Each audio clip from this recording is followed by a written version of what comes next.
Hi, book club members. I'm Jen, And I'm Carrie. and welcome to our fourth Best of Awards, in which we're recognizing the best books of 2022. This episode, we're taking time to acknowledge our favorite characters, our favorite moments, the books that we've read for the book club in 2022. If you've been following our video cast at all, most of these are going to come as very little surprise and should be familiar. But due to the nature of our awards, it's almost impossible to be spoiler free for this episode.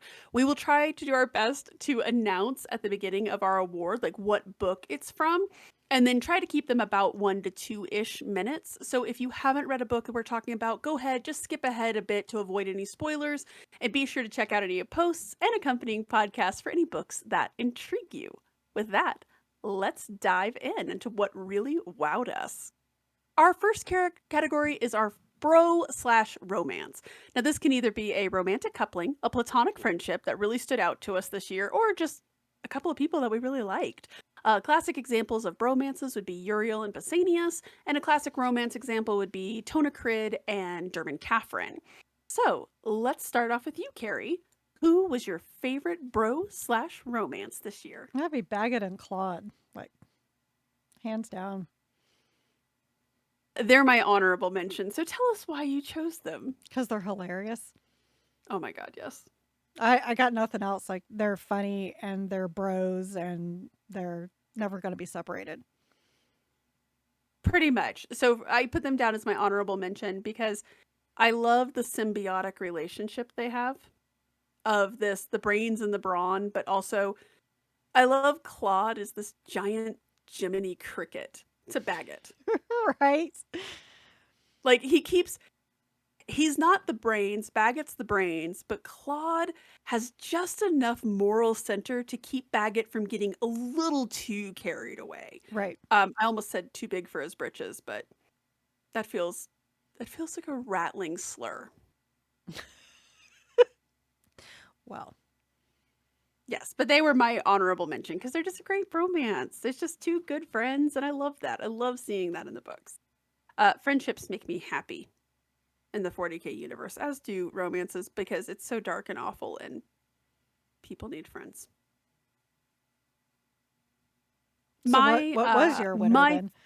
huh What was your winner then? my winner, and this is not going to come as a surprise to anybody. It was Wraith and Sycorax from Assassinorum I still Kingmaker. don't believe they were a couple.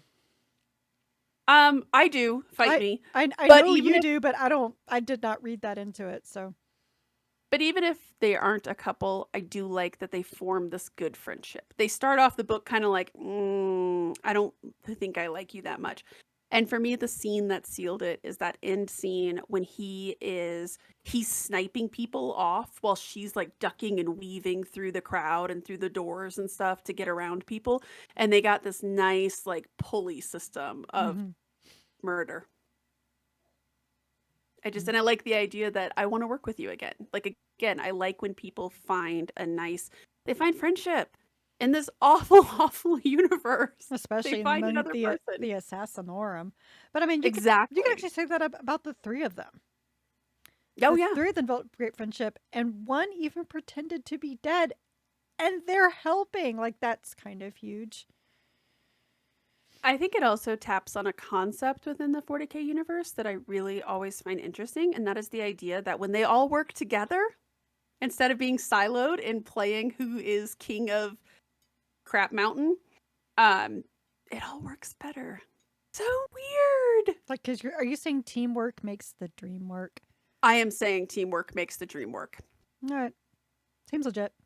Who's your honorable mention? Mine would be Colchis and Aramis from Volpone Glory. They That was actually my did have a third. thing. It was written there, unlike your thing. So Yes, no, that was going to be my third. It was just a Nick Kime has a really good way. We also saw it in Knights of Macragge, yeah, hmm just inserting really earnest, nice romances. Nothing flashy or showy, just no, nice. nothing big, Yeah, nothing like nothing earth crazy. shattering, but it's just nice. Our second category of the evening is our favorite quote. Now, these are lines that just stuck in our brains either as particularly well written, sassy, or generally memorable. I'll kick us off on this and say that my favorite quote, and this is kind of a hard one because it was really more of a conversation, but it's from Helbrecht. And it is when Gulliman is talking with Hulbrecht and he says, "There is much in you, Oh, High that Marshal, is that a reminds good. me I of first Captain forgot that Sigismund one. as I knew him." And Helbrecht is like, "You honor me, sir." And Gulliman immediately comes back, "That was not my intent." I totally forgot about that. Gotta love Hey, Gulliman, how he's able just to cut things to the quick. I love that he comes in strong, is like, "Yeah, you remind me of this," which is, of course, like, for this character, that's like the Mm-hmm. height of compliments. And him being like, "Not how I meant it." Absolutely loved it. What was your favorite quote of the year? I mean, mine, it was a funny thing. It was from Catachan Devil. And Nogrok is like, Orky truth universally acknowledged. Okay. You throw in a Pride and Prejudice reference, especially that one. Oh my god, the opening line of Pride and Prejudice with orcs. Of course, that's going to be it. I don't know what else to say. Can't even argue with that. No. I can't. Yeah. Yeah, that was a good one as well. That whole book was just kind of fun. Oh, But that was totally. a very, very good quote from them. My honorable mention actually comes from the Karn book, and I know that it didn't come out this year, but we did read it this year. And I love Karn. And I loved this quote in particular. It's when they meet with the Emperor's children emissaries towards the end of the book, and Karn says, "Take off your helmet, emissary. I like to see the faces of those who would insult Angron." I liked it because it was a very menacing statement that he made. It really set the scene, and it basically was this tipping point where, because Karn's been oddly reasonable up until this point, and you know, that this is the precursor to a lot of violence about to happen. Mm-hmm. And it was just a nice, like, it was a nice level setting of, yeah, go ahead and show me your face. Like, oh, it's going to get really bad after this. I loved it. What was your honorable mention? Mine is from Bookkeeper's Skull, oddly enough. It was this random quote I'd written down in my notes, and it's like, you know what? Because I identify with this. I am much too selfish to be a martyr. Yeah, I did that phrase. I identify with that. Mm-hmm. Just like how we always say that we're too vain for chaos, too selfish Yes. to be a saint. I think we mentioned in the podcast how much we both really liked that. Probably. I mean, for the fact that I had it written down in my notes, and yeah, I mean, it was definitely mentioned. That was a really good one, actually. But So the only good things out of that book, I mean, other than learning where Groks come from, that was actually kind of fascinating. that was actually really fascinating. I will, you know what? I'll give you that one. That one, I do remember us overall being very disappointed in that book. Well, it was just because it was yes and no. Anyway, it's yes, it was obvious it was this skull, but the fact of who it was kind of made it a little fun. Right. Agreed on that. Anyway, it wasn't terrible. It was not the worst book we read this year. No, that's for sure. Our third category is the funniest moment. Now, the Warhammer 40k universe is full of laughs and humor here and there, but these were the scenes that provided either a much needed laugh or were so perfectly timed and enjoyable, they deserve mention. What is your? And I think we have basically so we're the basically same. we're basically doing the same scene, pretty much, and Yes, it's set the scene. the scene is the dinner party of sorry, let me tell the book. It's Kazurkin. It's the dinner party with Nebusimek, who thinks that he's, still flesh and he's feeding everybody. And the poor Czech had eaten a Necron finger and it was severely disagreeing with him, to put it mildly. And, he's about to die and he tells his partners, like we put here, like, kill me. And Abusamek's like, oh, come on, the food is not that bad. And they're like, no, my lord. It's something he ate earlier. But it's not your food. I just love that. Like, yes, it was something he ate. He's like, oh dear, yes, I definitely see that.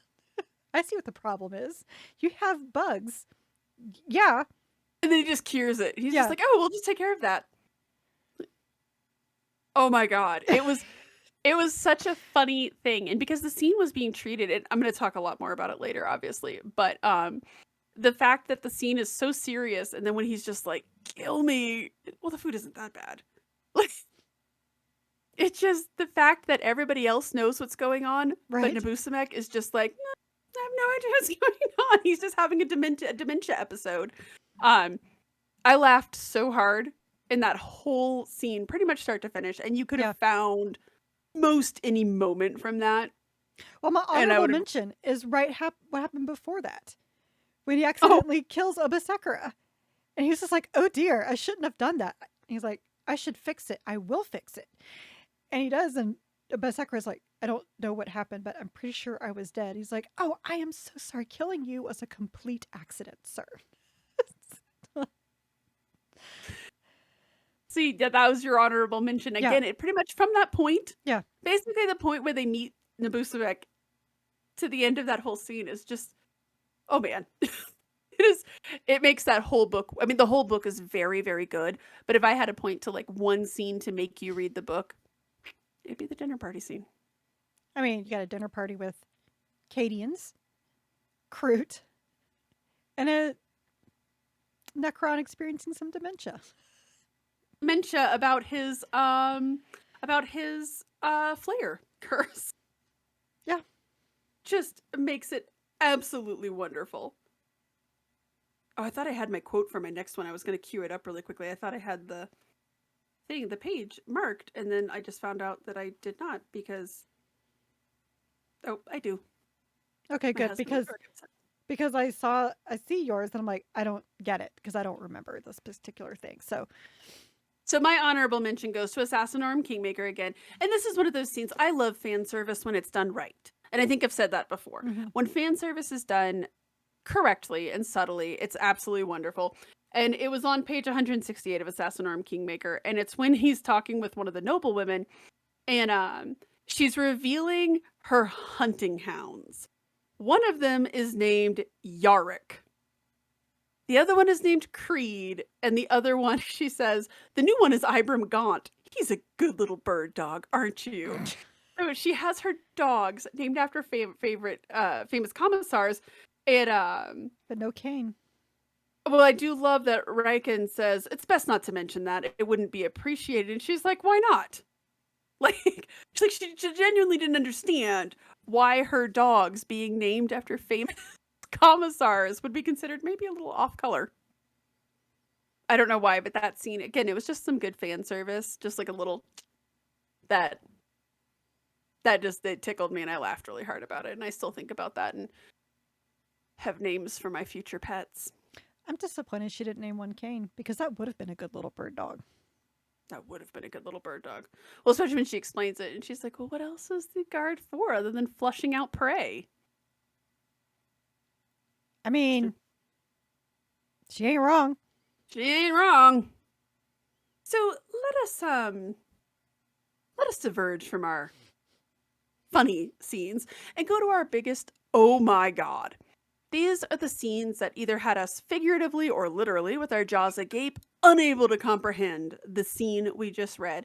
I think forever our example of an oh my god scene is from Emperor Spears when the chapter masters. Yes. Yes, I was that is forever my example. Say probably last year my example would be Godblight. No. I think that was our example for last year. Oh man. My biggest oh my god scene, and it was a literal just I think the second that I started this scene, or like this part of the book and went forward, I was just going, oh my god. Oh my god. And it's from Dark City. And the Vaults of Terra, the Dark City. It starts when Crowl does his like little walkabout into the Dark City and he sees the Black Throne and he sees that the Lords of Terra are working with the friggin' Drukhari to fix the throne because they also They need to have a clone of the Emperor to also hold back the Matrix, the Cicatrix Maledictum. What? Without realizing that they were giving the Drukhari means of making their own emperor. I just love the fact that Mechanicum were just like, well, there's no way they could do that. Like because they're Xenos, therefore they're so dumb, right? Well, in that same scene, they make fun of the Vaults of Terra, the Hollow Mountain. They kind of make fun of the lords who were working with that Drukhari. Like, oh, well, they didn't have, like, an agreement in place. We have an agreement in place. Have I ever told you the definition of insanity? Just, oh my God. I think probably that one really stuck with me. My favorite thing out of that conversation we had was your analysis with the Mechanicum, and they're just like, well, they don't know the difference between, the Eldari and the Drukhari. They're all Eldari, right? Space elves. Yep. There's a difference. There's a really big difference. Right, but I could totally see your point, though, that the Mechanicum wouldn't discern that distinction the way that no, the Inquisition would. They wouldn't, and the High Lords don't either. Except for these ones who are like, oh, no, we've made an agreement, though. Okay. Sure, Jan.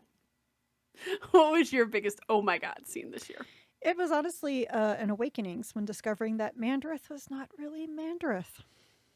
Oh, yes. Tell me more. I mean, just because the whole time, yes, they're uncovering the whole plot that they had with what they're doing with the Custodes. Like, that was all just awful. And that was a big oh my God moment when you realize what they're really doing.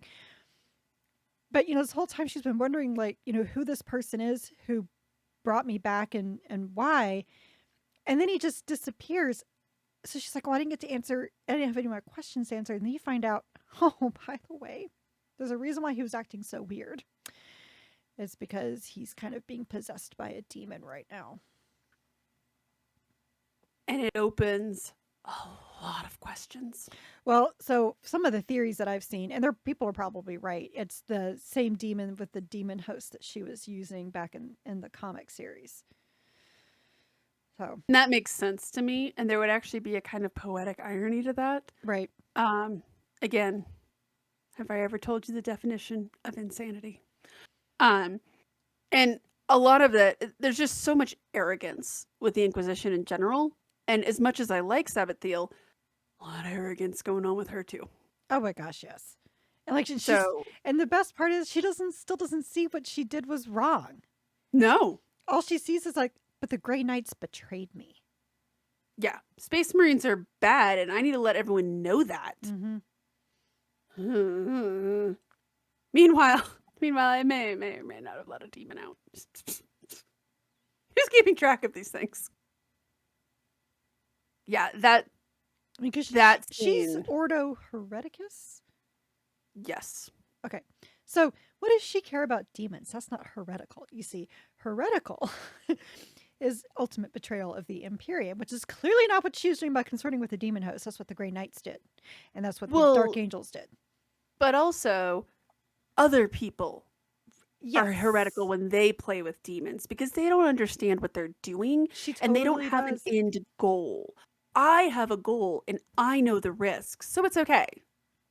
Yeah, there was another wonderful Grey Knights book that I mention all the time, where I also had a from the Ordo Xenos is like, I know what I'm doing, and then Kugoth gets summoned. Totally know what you're doing.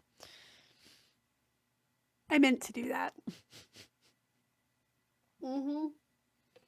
It is the Inquisition is always we've always said this, their own worst enemy, and I feel like that book just a big reminder. And the fact that, oh, by the way, there's a guy walking around pretending to be a Lord Inquisitor, a demon. When I say guy, I mean demon. What's really funny to me is that the Inquisition always seems to be just ripe for Tzeentch. Like, Tzeentch is just like, I just can't wait to pluck you and you and you. You will all be mine one day. You just don't know it yet. It's like how Korn likes the orcs. Like, they're never going to worship him, but he finds them amusing. Right. Right? I feel like that's how Tzeentch feels about the Inquisition. It's just like, well, I mean, but even if I don't convert them all, oh my God, are they amusing? They do so much more damage than I ever could. But it's all part of his plan. Oh yeah, it's all coming together. Exactly that. My honorable mention actually went to Wraithbone Phoenix. And it's the scene where we realize the cost of Herbo Prongfork's revenge. Um, Yeah.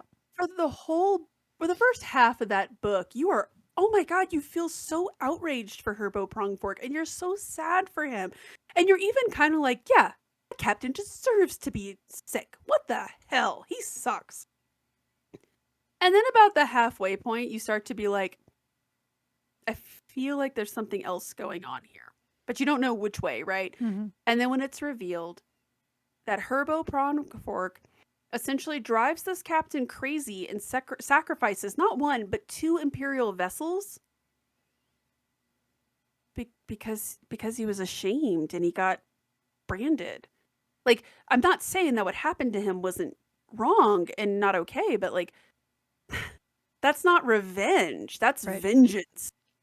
It damn sure isn't justice.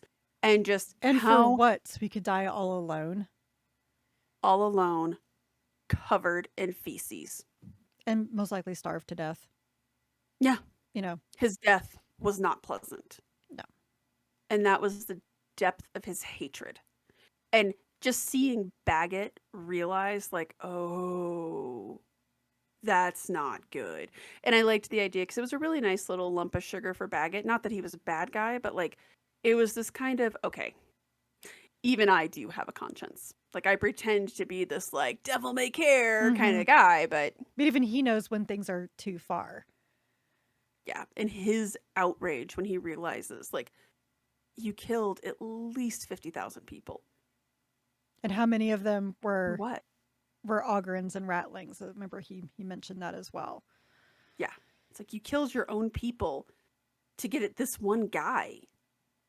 Just absolutely terrible. And I remember just being like, oh God, reading it. Because it was very upsetting. Because all he had to do for revenge is just get rid of the trinket. That's all he had to do. He could have hidden it in the same place that he went to hide. And they never would have found it. Nope. The Wraithbone Phoenix would have been disappeared forever. But no. Or even where he hid it, underneath the statue. Bruh. Don't do the thing. Oh, good. I have my little split-faced devil joining me this evening. What was your honorable mention? So mine was actually probably a surprise to you. It was in It was. it was Twice Dead King Rain. It was learning that they're all cursed. Honestly, the big one for me was actually when Ultix tried to bite the human. It was right there. I was like, oh. Whoops. You guys are all flawed. Not one of my favorite books that we read this year, but that was an interesting lore revelation. I didn't like the book because I don't like Necrons, but that was just like, that was still a very interesting moment.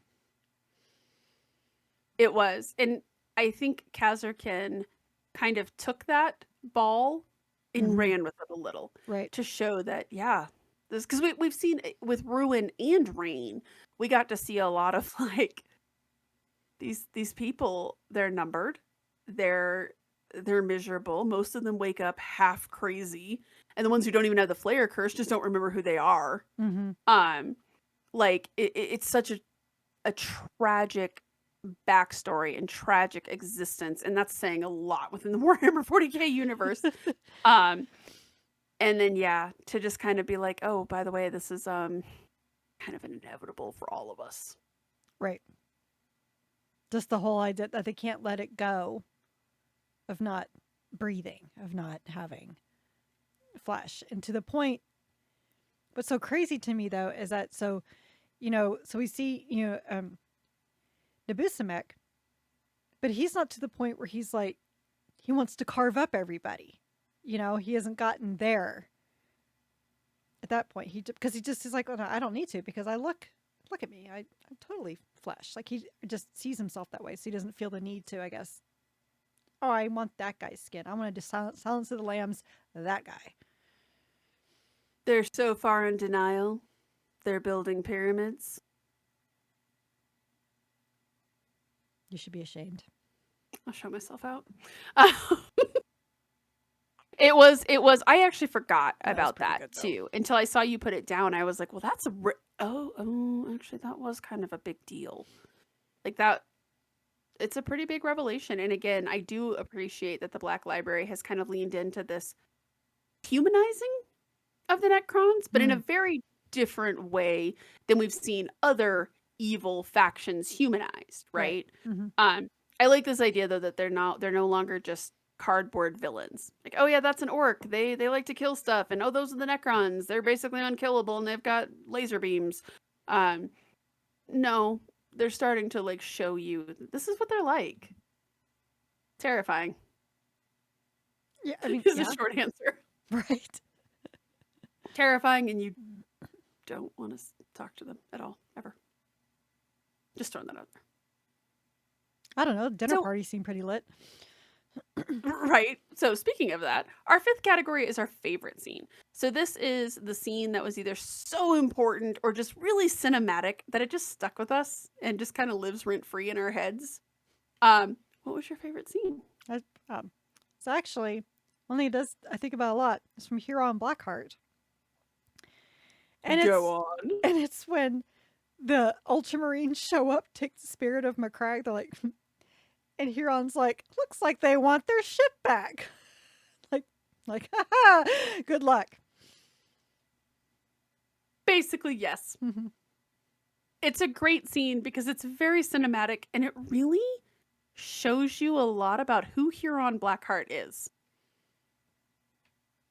Yeah. Like, we're going to talk a lot about him because I know that we have him later in other categories as well. But I feel like that scene right there, it was like Huron Blackheart, ladies and gentlemen.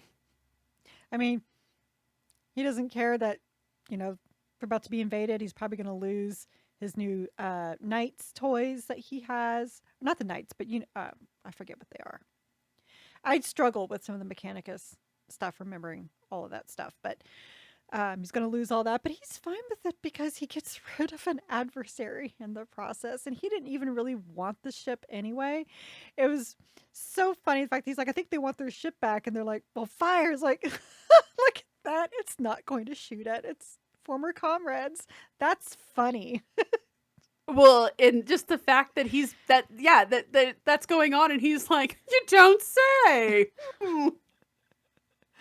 Like, just very calm, very cool. And he said that from the beginning. Yeah. So that scene was delightful because it was a payoff. Mm-hmm. Kind of Chekhov's ship, I guess. I mean, Chekhov would be proud. Yeah, where he's like, it's not going to work. And then sure enough, it doesn't work. I love the machine spirits so much, you guys. I've made it very clear that I don't. I think it's creepy. But in this case, I allowed it. I found that hysterical. Well, it's great because, again, it's... Really? He's going to fire at Gulliman? No, is the answer to that. Right. It's not. My favorite scene, we already talked about a little bit, but it's the dinner scene. Much like the Mall and the Blues Brothers, this scene's got everything. I love the scene because it's absurd and it's humorous, but he prevents it from going over the horn absurd humor because you have the humans who are already in this very precarious situation, right? Where they are with the Necron Lord, they can't fight. They're already in this weird agreement with the Kroot that has them all kind of feeling uneasy. The Kroot are about to lose their leader because he ate part of a Necron. They're in this weird, we can't fight the Necron. We're kind of stuck teaming up with the humans, and the Necron's having the time of his life. He's so excited to have everybody. The gang's all back. Tell me all about your adventures. We're going to have a lovely dinner. Yeah, like the whole scene, there's emotion, there's Hmm. humor, there's absurdity, and again, just that was one of those ones that because we were talking about before we started podcasting, we were talking about like when movies or books on paper look like something that you should love, but they don't come together. This was an example of a scene that had checked every one of my boxes, and it did work. It worked very, very well. Even like at the end when the world mind was like, yeah, you know what? Nope.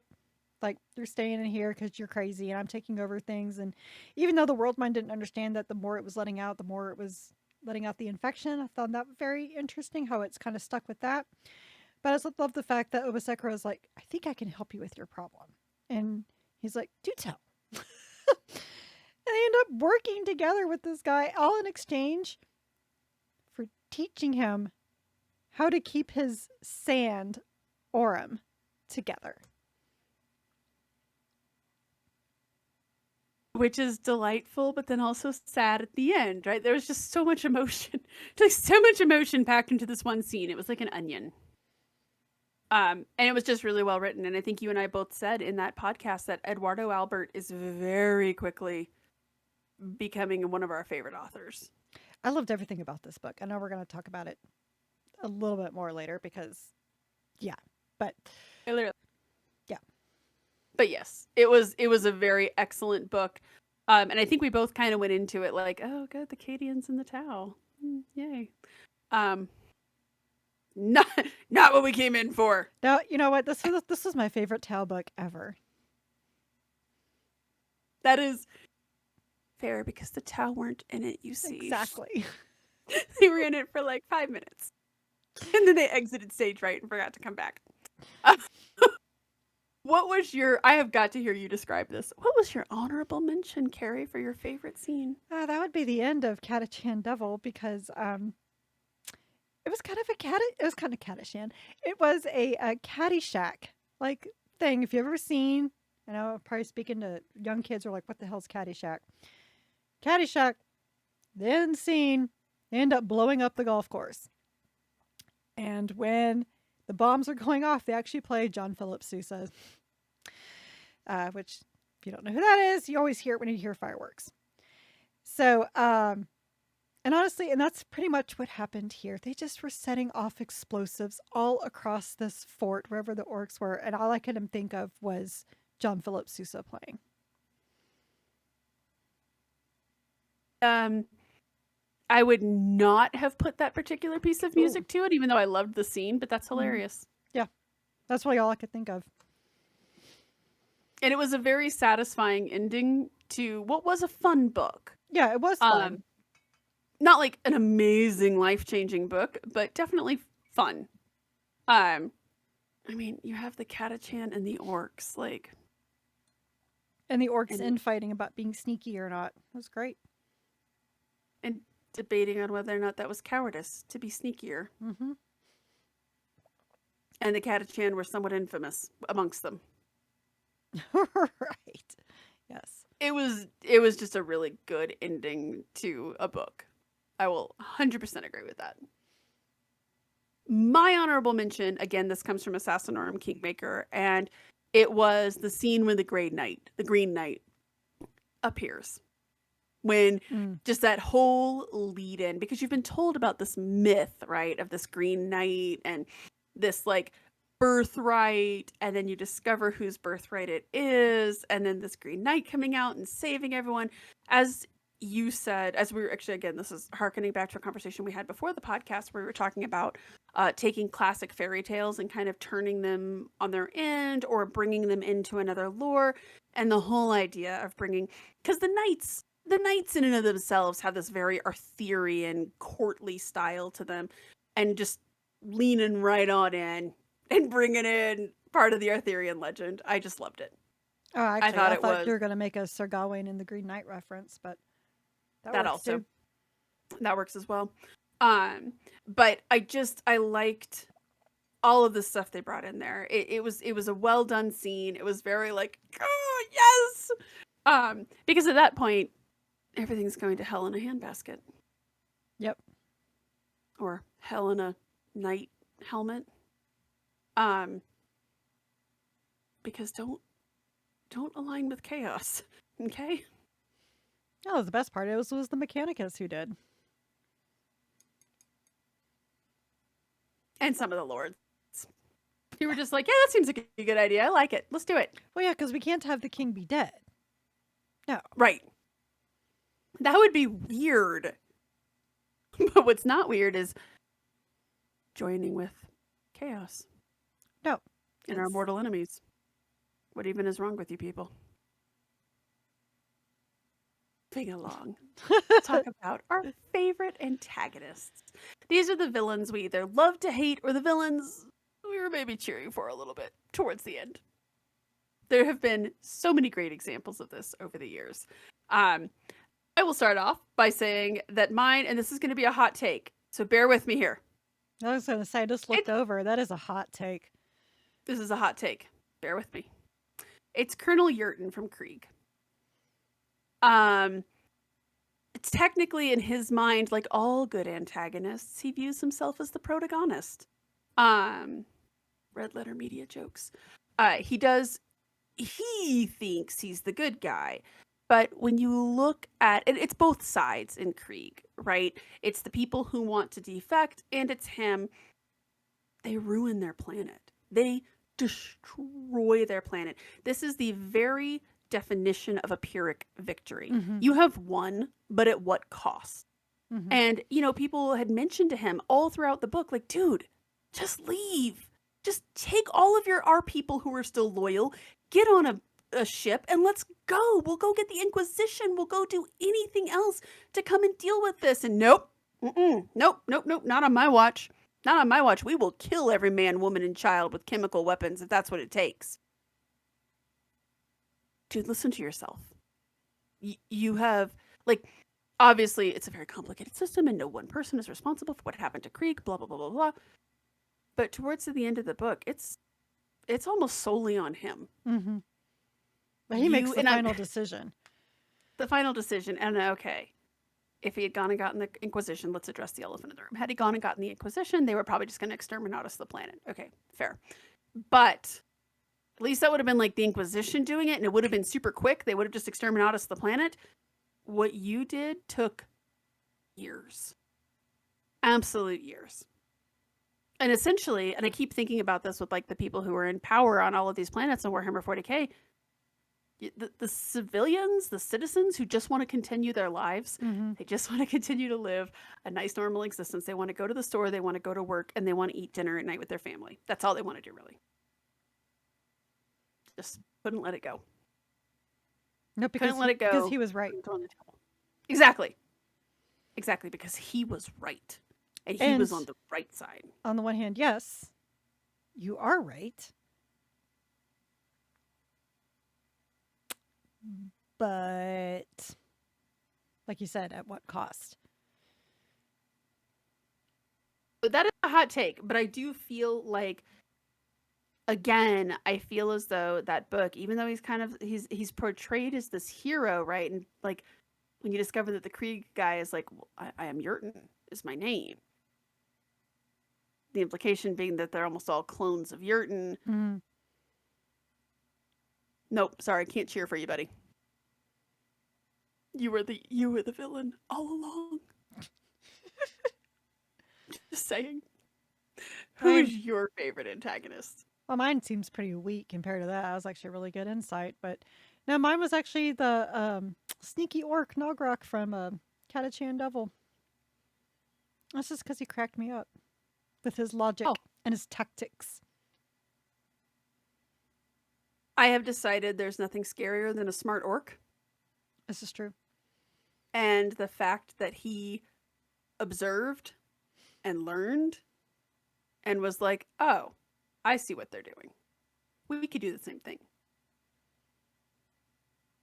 It makes him very, because what's the scariest thing about Ghazghkull Thraka? He's a thinky orc. So the idea that this guy also is a thinky orc, and you can see the results of what happens when the orcs think.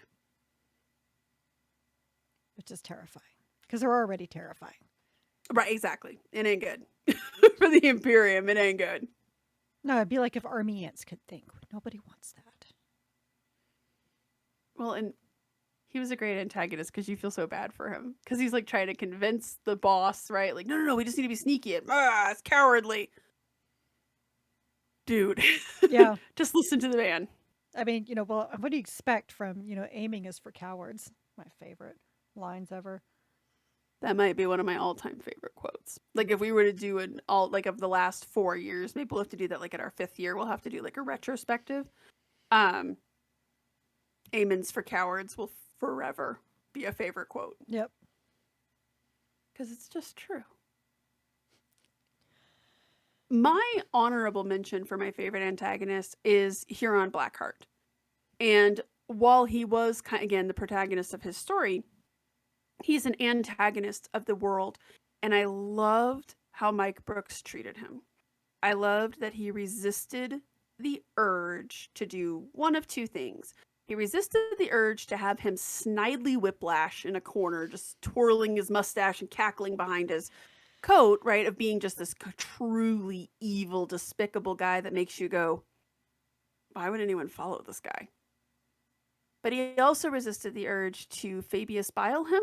Mm. No. He's just misunderstood. He really does have a heart of gold and he does care about people. No. No, actually, honestly, that's what makes Huron Blackheart fun. Mm-hmm. He is unapologetically evil. He is unapologetically a bad guy. And he's problematic. So, like, I'm not as big of a fan of Hanso as you are. But there is the one short story with Hanso and Huron Blackheart, incidentally.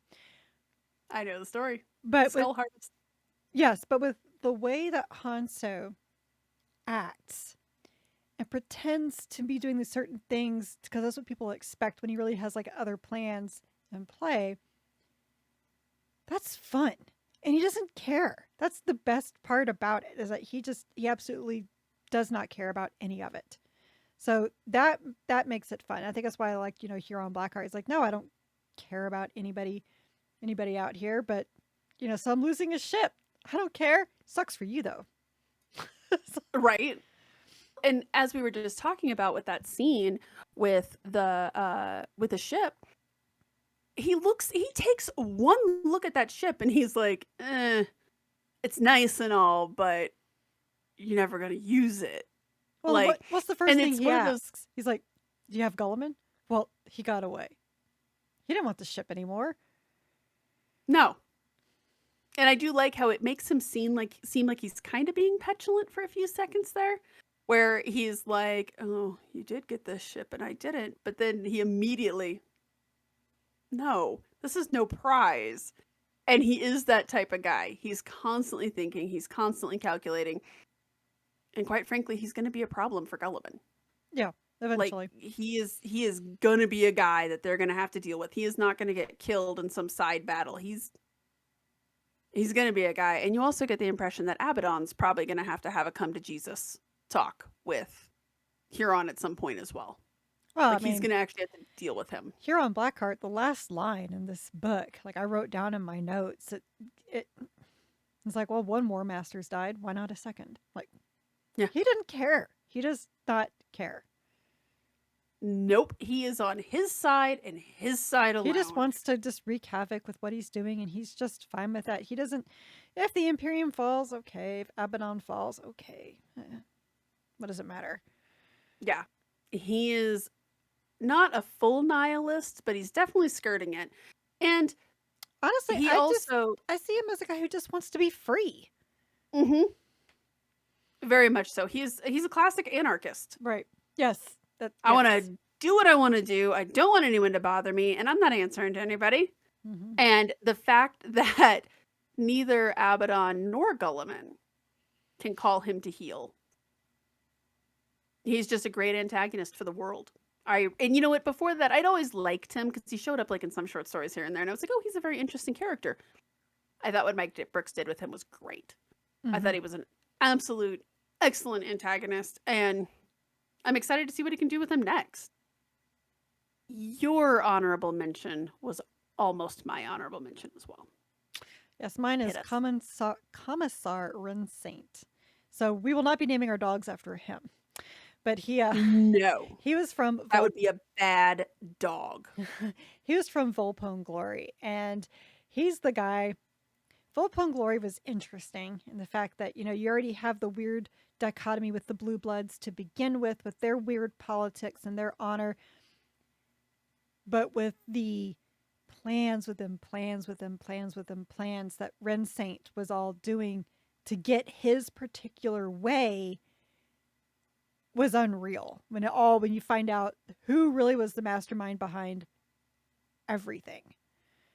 Just Truly everything. Yeah, and honestly, probably my favorite part about that book was not just Ren Saint, but the fact that you did have a bad guy. You had Fank, who was a bad person, but he wasn't the villain. Right. He was the opposite of the just because you're a bad guy doesn't mean you're a bad guy. Like he was a bad guy, But he but he wasn't the wasn't bad guy. right. he's And he's a bad person, but he's not the bad guy. and you actually kind of end up rooting for him in a weird way at the end. Well, he's loyal. He is loyal. You know, He's a bad person, but used to good ends. Like, and I think the Warhammer 40k universe gives us a lot of examples like that, right? Like, most of our Inquisitors are not good people, but some of them are doing good work. right. Yeah, that was almost my honorable mention as well, because you kind of start off the book liking him. You're like, oh, he seems fine. Oh yeah, because like he's the guy who's like trying to help everybody, and Mhm. he puts Darian as a saint in a way. Like he's the one they're all going to rally around. It's like, oh, he's totally taking this poor guy, and helping him out and everything. He's not going to be put to death for pretending to be one of the Volpone and all that. No, nah, that was all Not even just a window little bit. dressing to cover up other stuff. Yeah. Oh yeah, when you realize how many fingers he has how many pies he has his fingers in, it's like, oh my Like, god, like like you're bad. honestly, it got to the point. I remember at the end, because especially when you find out he's got the Calidus with him, who is also a bad person, just killing people to look like them. Okay, you don't have to do that, but okay, I mean, it makes it easier, it but does. But it was unnecessary. It was very mhm, unnecessary. But the very fact that it's like, are you sure you're a commissar? You're not really an inquisitor. well. In some of his stuff, I'm like, dude, you could have just shot these people for dereliction of duty or something like that. I mean, you're a commissar. You wield a pretty big amount of authority, right? Mm-hmm. Um, his reveal, because again, like the journey of his characters, you start off by liking him, a good dude, and then about halfway through, you're like, oh, ooh, maybe not. Maybe you are a little too political. Maybe you are a little too callous. And then you get to the big reveal, and you're like, oh, well, screw this guy. Yeah, he was a good antagonist, and he was also a good antagonist because you weren't expecting him to be an antagonist. No, it's like this book was full of like you had no idea. Like there were some bad people. Like Schiller was not a good person. Fank was a bad person, but neither one of them were the antagonists. You had no idea. You might have thought it was the other general, the one that passed up Regara, one that they believed had killed his friend. No, nope, he was just another pawn in it as well. Yeah. And I feel as though the commissars are a character that we don't ever suspect. Well, because Like, they're so die hard, right? right. They're diehard, and on some ways, the commissar seems like the obvious antagonist to a story, right? It seems so obvious. And I think that actually worked in that his favor as well, because you're like, well, obviously the commissars are not great because they're so mean and they have to enforce the rules, Mm-hmm. and oh, but not like that. He was Well, so my kind of the Wicked and the Damned, that story, one of the stories about the commissar. I think David Annandale wrote this one about the commissar. Josh Reynolds, It's the Josh, beast in of the course it trenches. was, of course it was. But the fact that like this commissar was a very bad person and was doing very bad things. but he wasn't the only bad person doing bad things. You know, Right. so yeah, so I guess when the commissars, you don't think suspect the commissars because they're so zealous and they're so got that fervor for what they do, but at the same time, they can fall like Rensant, like the commissar and the wicked and the damned, because they are so zealous. Exactly. It is a breeding ground. I mean, even And in because they're Kazarkin, you weren't sure about what Roshant was going to do. no, you weren't at all. And they also he did some interesting things with him too. Right? Like Mm-hmm. portraying him as this coward. The commissars are just an interesting little group of people to do stuff with. And Vincent was particularly well utilized, I feel like. Right. Well, we've talked about our antagonists. Let's talk about our favorite protagonists. These are the main characters in whose stories we were completely invested. We were totally rooting for these people. We just liked these characters. Start us off, Carrie. Who It'd is be yours? Obasekra of Kazarkin. Oh my god, As, he's my honorable mention. as I many can't times as I argue. wanted to call him Obasanya, who is actually also an amazing character in Ted Lasso. No, Obasekra, hands down, um, because he's really the only one that has his wits about him the entire time. He is with it. He knows what he has to do. He knows he has to take care of this commissar, even though he doesn't want to. He also knows that they're Cadians. And even though he's never been part of this troop, he's still a Cadian. So he has to kind of deal with some of that drama. You Mm-hmm. know, when Roshant is all mad at him for talking to the people of the planet, and he's just like, look, they're going to help us. Like, sorry. And he's so quick on his feet. He's like, well, did you read the briefing? Did you see this one part in page 100? Totally making stuff up. Um, that he knows we got to work with the Kroot. He knows we have to play along with Naboo Samek. He understands the betrayal when turns out that was it a major? Was it a general? I can't even remember. General. It was a general. And turns out, oh yeah, he's was gonna defect to the Tau like this whole time, and just like how that made him feel. His how he befriended, um, Am Amazai. He did all these things, and even still, like his thing he said at the end was that he was disappointed he didn't get to face Check again because the people they're like, oh, we got the crew, we're taking him off somewhere. What is not to like? And he's not perfect. That's the other Honorable thing. He mention. makes mistakes and he owns up to it and works with it. That's like the best part, that he's not some Mary Sue character. He is not infallible. He does not have all the answers. He's just very pragmatic. And I mean, the thing that makes him so interesting is that he's very pragmatic, but he's winging it. He does not have all the answer. He's just taking a chance. Like this that is one of my favorite character beats for him where he looks at the commissar and he's like, "Did you not read page whatever of the briefing to say this?" "Oh, well no, I didn't." It is entirely possible that he would go, "Yeah, I did and it wasn't in there." Right? And never mind. Right. He takes chances. He takes calculated risks for sure, and they do work out for him. He's likable. He cares about his men. He cares about their mission. And yeah, he's not heretical, but he does recognize like we can't be fighting the crew. No, This is not just not going to happen for us. not while we're in the middle of the flayed ones. Like Yeah, we need to call a truce, like a timeout here. yeah, we're in a friggin' Necron pyramid. We need to get out of here. Um, I do. I liked his very very measured response to being killed. Yeah. And just the whole dinner scene where he's just like, wow. Because he assesses the threat, right? He Mm-hmm. assesses the threat of, could we take this guy? No, we could not take this guy. He's a fascinating character. And Eduardo Albert did such a good job with him. This was a really hard one for me to put him as my, like, I really sat here and thought about this. He was almost my favorite as well. So, but who All of was your those reasons. favorite? My favorite was Luz Spinoza from Dark City by Chris Wright. Um, I've always liked this character. I've loved her since the very beginning of the series, and it is so fascinating to watch her evolution as a character. She starts the first book not really so sure about this Crowl guy.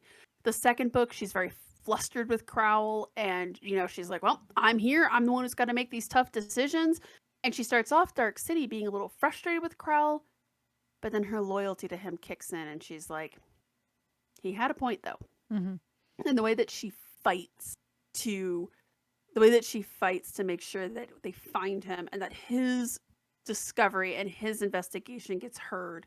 And she's never he resists the urge to make her just the cast iron bitch, right? Of like the take no prisoners, I'm the boss, you listen to me.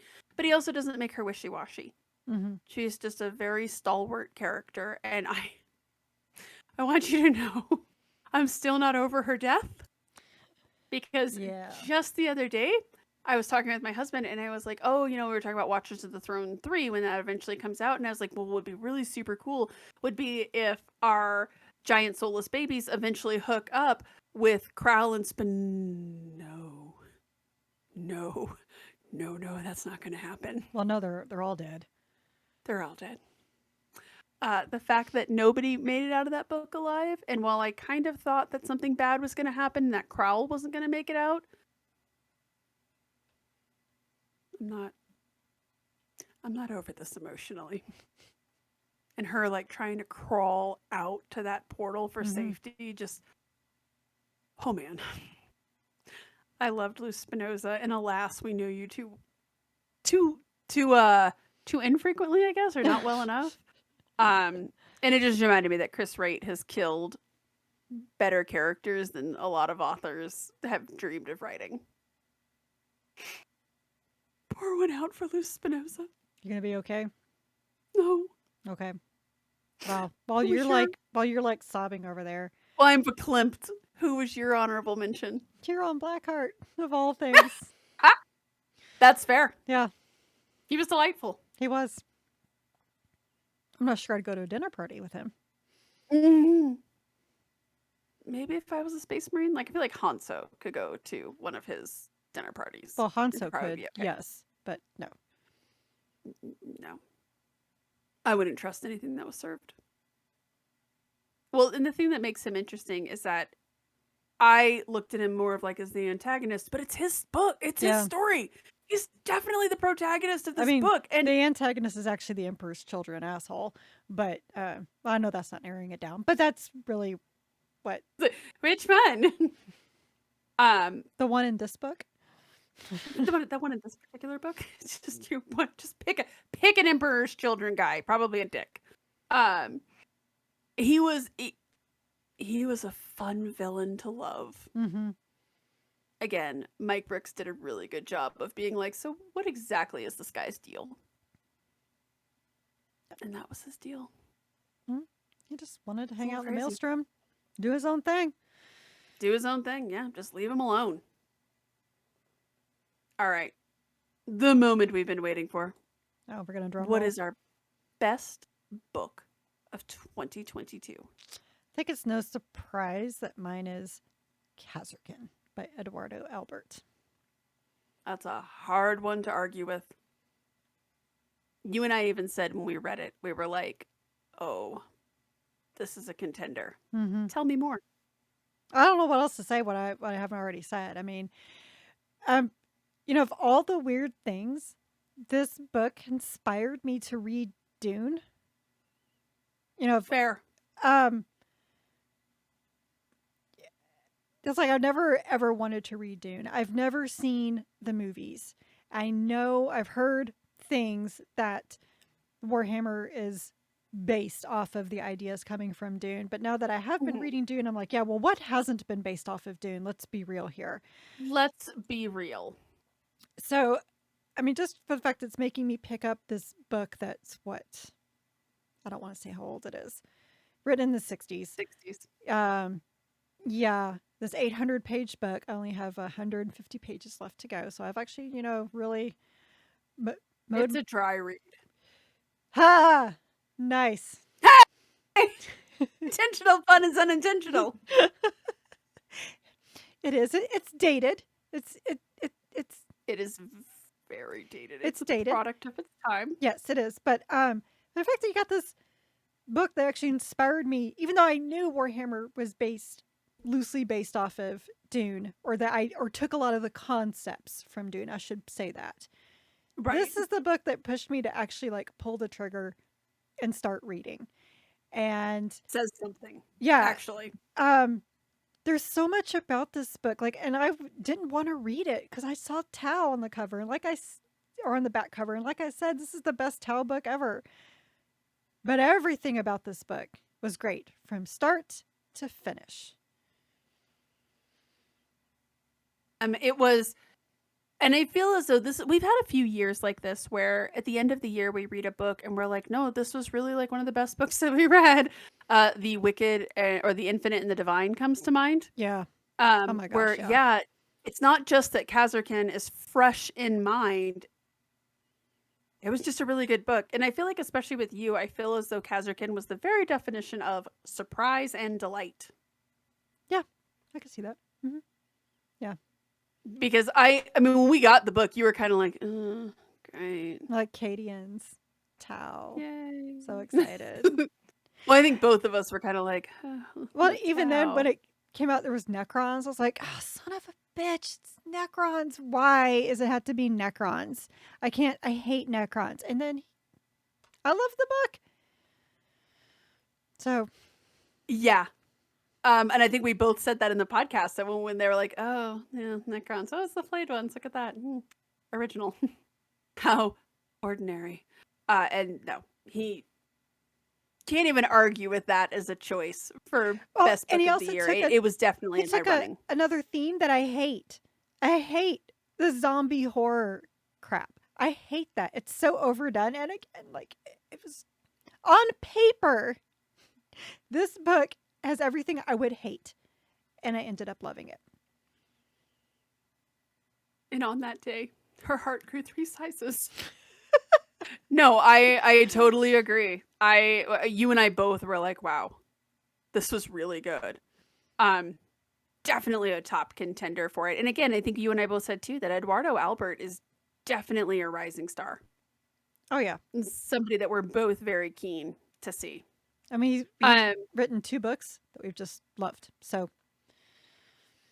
very much so. And I guess the same can be said for yours. And if you've listened to the awards, this is not going to come as a surprise. And it's the same thing for mine. And my honorable mention, again, this is the second book we've now read by Robert Rath that we've just loved. And it just happens to be at hand, so I will show that it is Assassinorum Kingmaker. This book had everything that I wanted it to be and more. It had great characters, great dynamics. It dealt with the knights. Plot twists left and right. But in a really good manner. It has enemies become friends, friends become enemies. Everybody's richer for the experience. Like, it had everything for it, and I loved it. And so many scenes in this book live rent-free in my head all year. And a lot of the books that we've read after Assassinorum Kingmaker, I keep going back and comparing them to Assassinorum Kingmaker in my mind. Mm-hmm. I was super excited for this book, which always makes me nervous. And it did not disappoint. It just didn't. It had everything. As you said, like, I don't know what else to say about it that we haven't already said on the podcast. It was just a good book. And Robert Rath is easily one of my new favorite authors in the Black Library catalog. Yeah, agreed.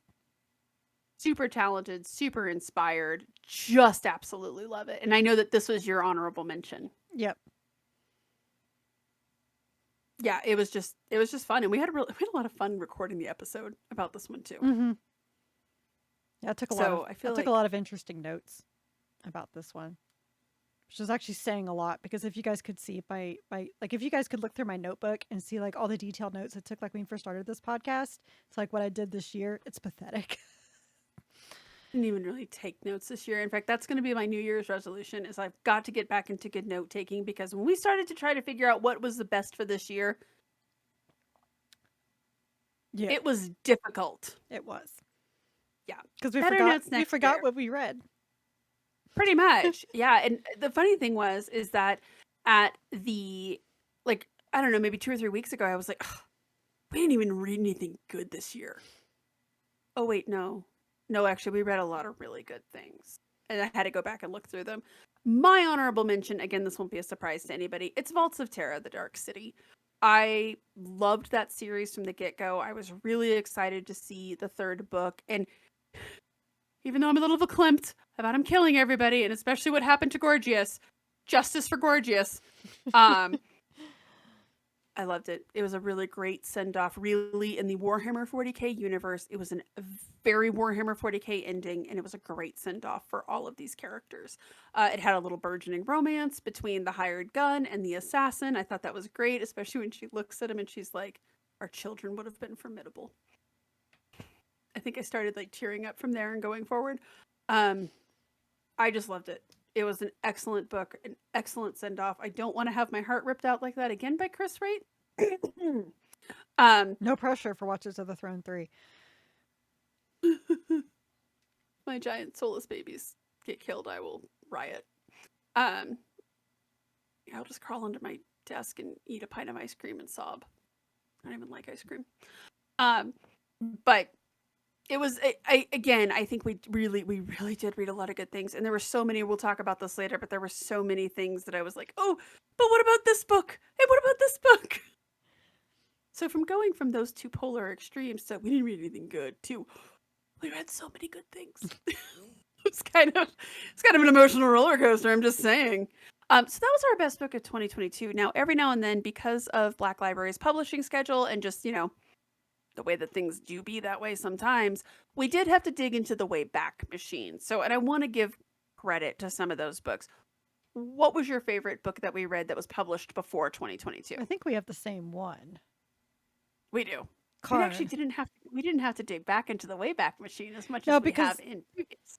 well, right. Because, last year we did some Caiaphas Cain and some stuff too. But no, because they re-released Karn. And Mm-hmm. basically that we were both like, why isn't there a second one? Like, why hasn't Anthony Reynolds written more? I know you work at Riot Games and whatever, and you're busy. Seriously, like, League of Legends can handle itself. Please, the thing just prints money. Do you really need to focus on that? The answer is no. If Graham McNeil can write books and he works for Riot Games, you can too. You can come back and write more Karn. Yeah. I've always liked Karn. I've always really liked my Rage Boys. Always have liked World Eaters. Um, it was everything that I wanted in a Karn book and more. I liked how menacing and dangerous, yes, but oddly reasonable Karn is for most of the book. Mm-hmm. He's just very like, this is how it is. He's very menacing.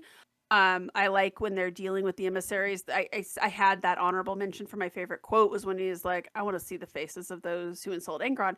My second favorite quote that almost took over the place of this one was when he leans back and he's like, you really want to see a unified 12th?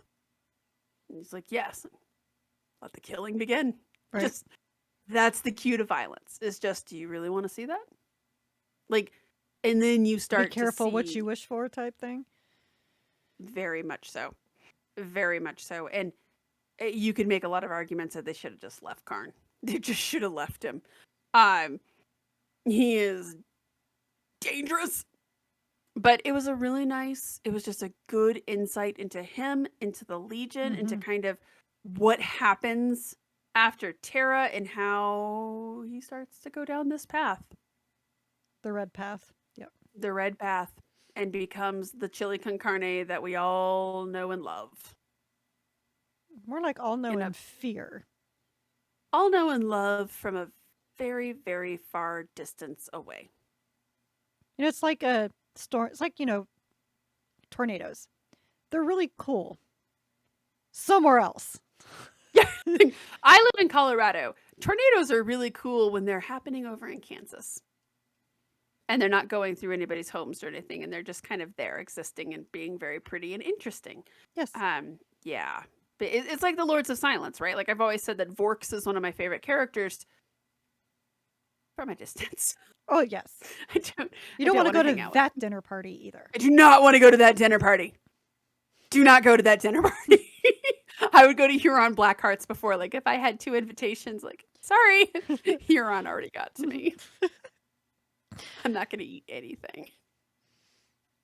But, yeah, Karn was just, it was a really fun book. And I went into that one with a little trepidation. And it was really good.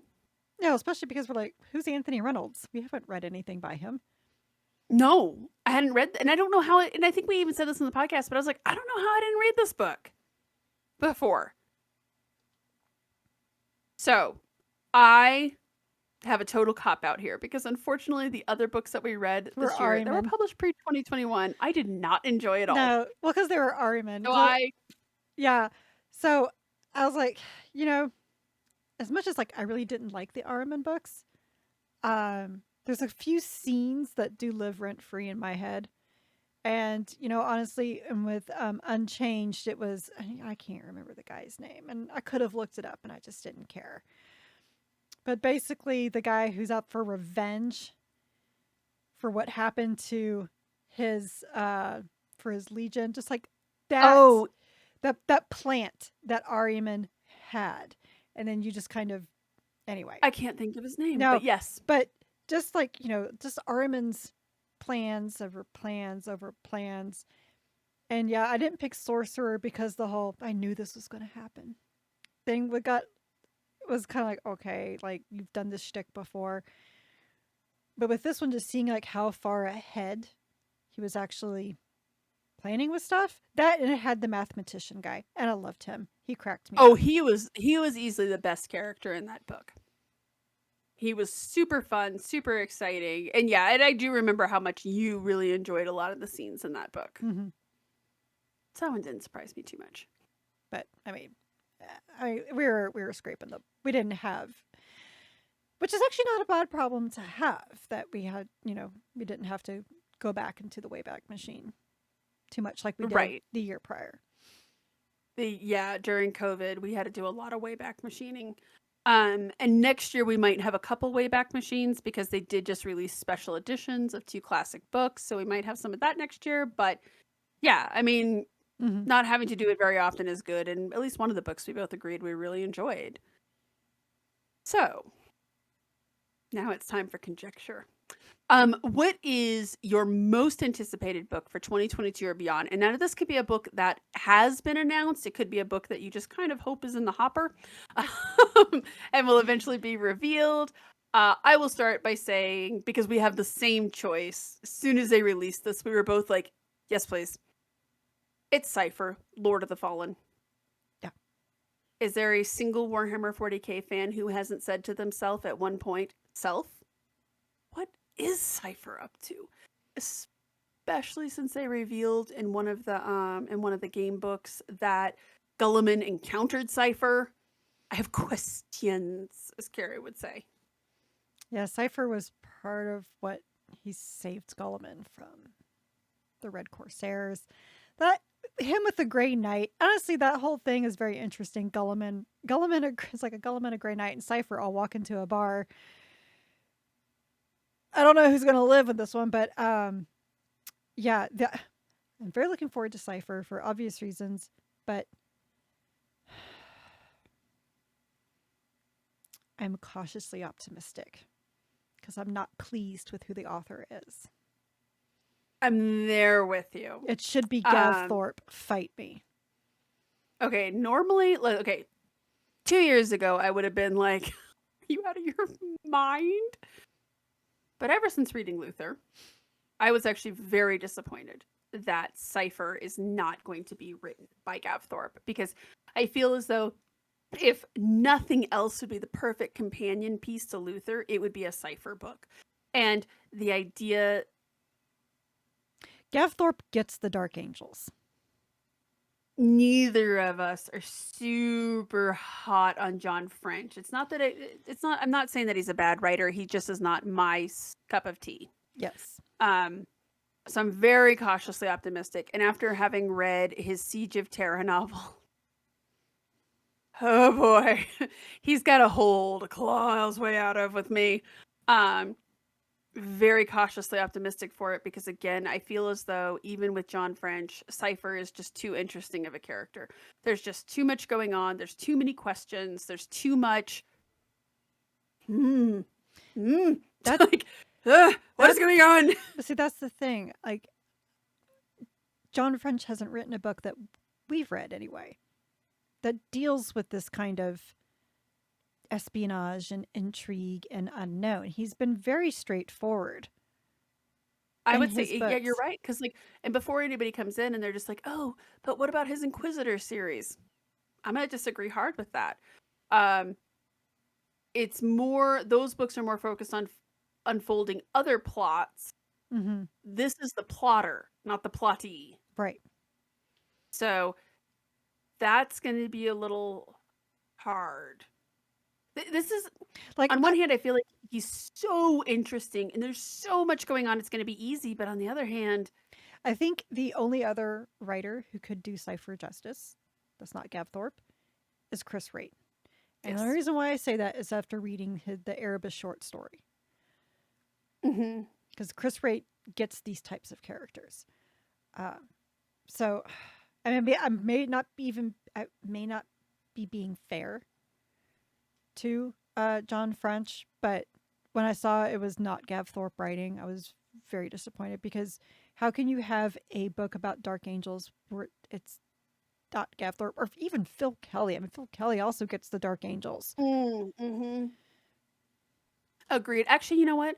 I mean, I think my list of people who I think would handle him very well is pretty long. And I think my other concern is that, as I mentioned earlier with Huron Blackheart, I think Mike Brooks really walked the line perfectly of this person is a villain, but they're not like so comically evil, right? But this person is a villain, but he's not a hooker with a heart of gold. There's not there's not a lot of, and I do worry that with Cypher, because he's another character that you really have to walk that line of what are his motivations? Why is he doing what he's doing? Where is he? What has he been doing? How does he do all of the Are they stuff going to that he reveal does? who he is? Oh, and that's another thing that I'm really nervous about because on I'm one gonna hand, guess I'm like, no. I don't think that they will. here's where I go back and forth on this because on one hand, I'm going to be disappointed if they don't. Like, yeah, we're doing a whole book on Cypher. You better reveal who he is. But on the other hand, because you just mentioned the Chris Wright Erebus story. On the other hand, I might be disappointed if it's not Zahariel. Oh, yeah. Well, but on the other hand, like, if they reveal it's Zahariel, will we all just be like, yeah, we know. Yeah, I think it's. But if they come back and they're just like, oh, it was John Smith all along, we're going to be like, who? Say that scene with Star-Lord. Star-Lord, who? Or like the light in the briefcase in Pulp Fiction. Yes. We don't need to know what it is. No. We really don't. There's a lot of things like that we really don't need to know, and I don't know if Cypher's one of them or not. Do we need to know who he is? Do we need to know? But it's not. It looks, at least from the reveal, it doesn't look like it's going to be one of the little character vignettes. It looks like it's going to be a book. Well, John French is good at that. John French is really good at that. Honestly, because it is John French, like, I know I'm probably really being mean to John French, but after reading some of the Horus Heresy stuff, as long as there's not a perpetual in this book, like, I might be happy with no matter what happens. If a perpetual shows up in this book, I will lose my shit. Just to know, it will all automatically be an F. I don't care what else happens. I don't care how much of a beautifully written story we have or a character arc or development. If there's a perpetual in it, it is no. Again, it's the pudding argument. It could be a perfect, beautiful flan that has just enough caramel and flan, and it's silky in texture and not overcooked and not overly sweet. But if you put your dick in it, I don't care about any of that. Okay? That will be, the perpetuals will forever be the turd in the punch bowl. Thank you for coming to my perpetual TED Talk. Oh my god. No, I can't. I was not prepared. I was not prepared for a Dick and the Flan reference, but okay. But that's kind of how I feel about it, is like if it turns out that this is some perpetual nonsense, or no. Oh my sorry. god, are you trying to say like if ciphers are perpetual? That'd be awful. I will lose it. Like I will lose my shit. like It I will might not be pretty. like I might go find John French and just We will pick. fly to England and picket his home. I was like, I'm not gonna hurt him. I'm just gonna pick it in his yard, and he will know my displeasure. He will know my name, damn it. Hi, we're from the Warhammer 40k Book Club, and we friggin' hated your book. Because old Pearson or Alanius Pius or whatever the hell they're calling him now appeared. If that happens, it will not be good. I mean, I doubt it will. But anyway. What's your honorable mention as the thing you're most excited for? First Founding. I'm very curious about that one. Sorry, for those who are listening, Jen was like dying. My cat is next to me and I'm very allergic to her, but she's beautiful. Yes, I had to have a sneezing fit there, which is why we jumped over to Carrie's honorable mention. I'm very curious for that one as well, and it looks beautiful. This limited edition looks like it's going to be gorgeous. Mm-hmm. Very curious of the who, what, when, where, why, how of all of that. That's a good one. This will not surprise anybody involved because I think this was also my most anticipated one again. Because I know it's out there and I know it's going to be revealed any day now. It is Watchers of the Throne 3 Revengeance. Revengeance. Nice. You're all welcome. Now, we do this every year where we go through all of our books that we really loved and everything that really stood out to us. But there's always that one book that we're like, oh man, I wish we would have talked more. I wish I would have given more screen time to this book because it was very good and I really did enjoy it and it deserves more. And mine is Volpone Glory. I absolutely loved that book. I loved how he took the villains from an 80s coming of age movie and he fleshed them out and he made them make sense and he gave them a personality. And as you said, like all the complicated politics and the nice romance in it. This evil character who, I mean, targeted evil, like it still has a purpose and a point to it. That's not the villain. It was a great book, and I really wish it would have been more. Like I wrestled so much with putting so much of its stuff into some of my awards. I wish I could have given it more love, other than the tongue bath that I just gave it. Mine was Krieg.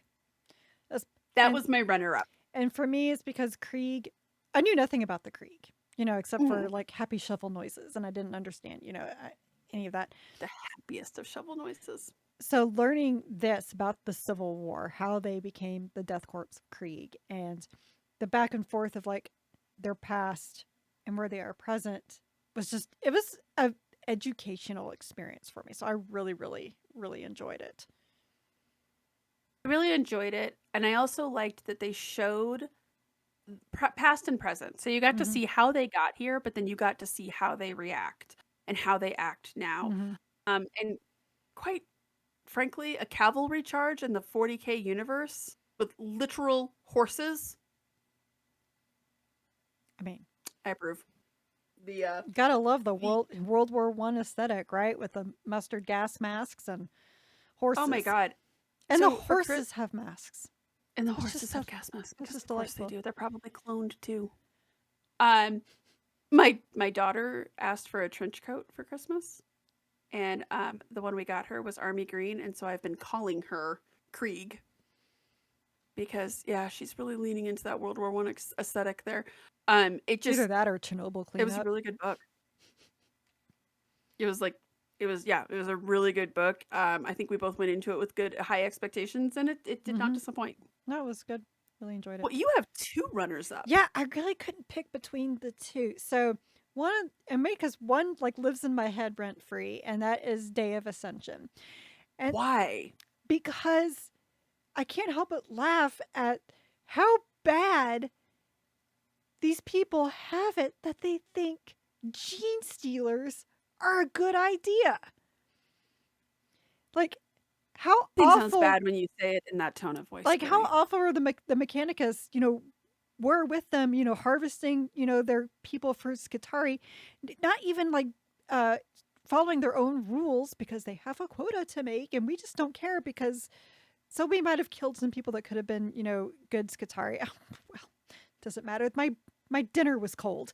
You know, just how callous these Mechanicus were and uncaring and how downtrodden these people were that the only it's they always talk about how the more downtrodden people are. This is actually what concept we're talking about in Dune, where I am, and that was that the more downtrodden people are, the more fervent religion unites them. And it's always like, so what religion is it going to be?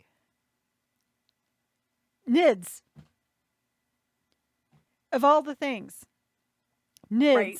seems better than, growing a third arm seems better than dealing with, what the Mechanicus were doing to them. So that just, yeah. And it's one of those interesting things because it is kind of a the hubris of the Mechanicus, right? Because they've gone so far into the flesh is weak. They've forgotten how to keep the pulse on like common people. And yes, you could make an argument about that for all of the high lords of, or any of the wealthy aristocracy of a 40K planet. But But like, we've never really seen a wealthy Mechanicum, yes, being fat and opulent. And we've never really seen that because they're so pragmatic. So this was just so unusual. it This was. in that. So yeah, just it's one of those books like I didn't want to read it again because it's about the NIDS, but I'm really glad that I did because it really brought some interesting insights to things. Mm-hmm. So then my other one is Steel Tread, and I didn't have like even any mentions in here at all, but there's some parts of Steel Tread that live in me as well, mainly because I'm so angry at Nyx still, like just like that whole thing was just it was total bullshit. But I really enjoyed learning about the life of tankers Mm-hmm. and in the Imperium, and I think my favorite part about it was that you didn't really see the big bad. It was a day in the life of these tankers and what they have to deal with, especially with dealing with Cadians when you're an outsider, and how she has to come in and like kind of take over, and how brought a new light to the Cadians because all I'd really seen of the Cadians was from Cadia stands. Mm-hmm. I guess before they became all beaten down and no one understands us. Well, you know what? Everyone out here is dying because you're part of the Imperium, so you're not special. All right. Right. Your pain is ordinary. Yes. I can totally agree with Steel Tread too. There was so much in it I liked, and actually, the Etzel was almost my favorite runner-up protagonist Yeah, I could see that. because she was a very interesting character. And yeah, you touched on one of the themes in that book that I loved, which was people. These people give their literal blood and life for this Imperium and for fighting and fighting, and they don't even ever get to see the big bad. Mm-hmm. Like, oh, what is that Chaos Space Marine doing? Don't know. Don't care. My Never job got to here that is to point. die Right. and fight. It just, boy, was that grim, Well, but fun. none of the Astra Militarum books were uplifting to, but I think, Novo Pole and Glory was probably the most uplifting. and I think that's only because Nick Kime somehow took like a hated regiment and made them likable and relatable. It showed the human side of them, right? Which, like, I Um, mean, hell, he did that with Knights of Macragge. I was not a fan of Cato Sicarius he, Kato Sicarius. because he was such a ass in the 6th Uriel Ventress book. Just like a very big Yep. pompous ass. And I'm like, no, I have no use for this guy. And seeing how he is, when you get trapped in the warp for 5 years. It changes a person. To turn into Endgame era Steve Rogers. Ah, The beard was a nice look for him. Just throwing that out there. it's true. On the cover of Knights of Macragge, it was a very good look for him. Yeah, the best part was like I got a calendar from Christmas for the fall. The calendar was for the following year, and Knights of Macragge was like my birthday month, so it was kind of nice. Mine that year was something really good too. Maybe it was Watchers of the Throne. Maybe. It might have been. There was something really good in June that I think year I kept as well. that calendar just because I like the book cover so much. But anyway, it's a gorgeous calendar when they do them. Yeah. So that's our best of 2022. We are looking super forward into going into 2023. We're starting off with Witchbringer, for those who have forgotten since it's been a spell. In a couple of weeks here, Witchbringer, good way to start off. More Astra Militarum. That's 2022 was the year of the Astra Militarum. We got to learn about so many different regiments. Like, and me being the newbie over here, I was like, I didn't know about any of these except for the Cadians. I never heard of the Catachan. I knew about the Krieg, sort of. I never heard of the Volpone. So it's been a very educational year. So looking forward to learning about these sanctioned psychers. I don't know why, but I love the idea of the sanctioned psychers. And I feel so bad for the main character because it says that she's a Acadian who basically, it sounds like she became a psyker during the psychic awakening. So like you lost your planet and you became a psyker, and You lost your most planet people would have spread that out. And now your freedom. Yeah. Congratulations. She's having a rough month. I'm really excited for that one. I hope they continue with this Astra Militarum, fleshing out these characters, making them fun, and I hope that Eduardo Albert and Robert Rath come out with some more stuff. Yeah. And that Yep, 100%. Cypher Lord of the Fallen doesn't disappoint.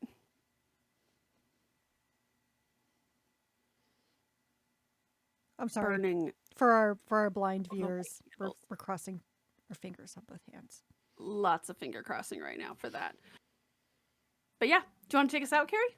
Oh, sure. I mean, don't have a whole lot in the outro, today because it's, our, what is this? So this would be like our 90.5 episode since this is our award. So thank you guys so much for being with us this whole year. We're looking forward to doing this again in 2023.